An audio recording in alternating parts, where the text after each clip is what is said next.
Não, Bonholi. E uma propriedade rural foi multada em mais de R$140 mil pela Polícia Ambiental nesta quarta-feira.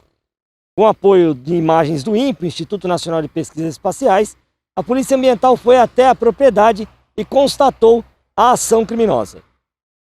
Foi constatado que ocorreu um incêndio de grandes proporções, atingindo 4,36 alqueires de uma área de preservação permanente às margens de um rio e de 5,69 hectares de vegetação nativa. Segundo a polícia, a empresa responsável pela propriedade não adotou as medidas regulamentares a fim de evitar a propagação do fogo, como irregularidade na largura e manutenção do asseio. Depois de tomar todas as medidas cabíveis, a Polícia Ambiental ainda embargou a área. O caso foi registrado em boletim de ocorrência e vai ser investigado também pela Polícia Civil. Essas são aquelas grandes queimadas, tal como aquelas que a gente mostrou há pouco aqui no programa, inclusive, que são identificadas facilmente via satélite, né? Se marca ali a área, a extensão, e é aquilo que a gente falou, né? Levanta a suspeita realmente que esse fogo interessa de alguma forma ao proprietário.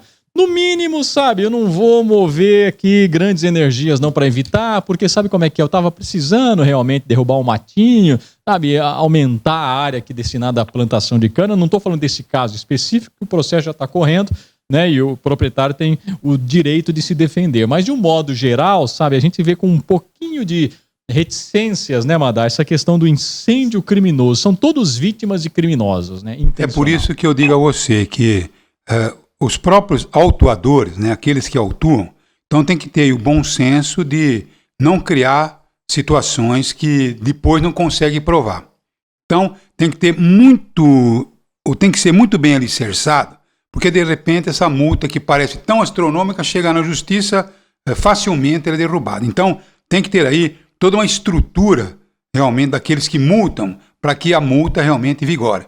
Porque eu já vi muito, Luiz Antônio, tem informações de que muitas dessas multas acabam caindo porque, de repente, o cidadão fala, não, ele tinha o aceiro, que seria a rua, só que estava num dia de extremo vento. Aí o sujeito, ele tem filme, tem informações sobre a própria medição do tempo, né, velocidade dos ventos e tal. Então que, mesmo com a rua separando, viu, uma parte da outra dos matos, da mata, mesmo assim, a ventania acabou levando um pequeno foco de incêndio que não sabe como aconteceu, não tem culpa nenhuma, porque lá é uma área de vegetação e de repente passou para outra área porque o vento levou. Então, de repente, o juiz fala, olha, tem argumento sólido aqui que não tem como você não aceitar. Então, tudo isso precisa ter aí muito critério. Por isso que eu digo a você que nós precisamos ter uma fiscalização efetiva, um trabalho muito bem feito de orientação para evitar tantos incêndios como nós debatemos aqui.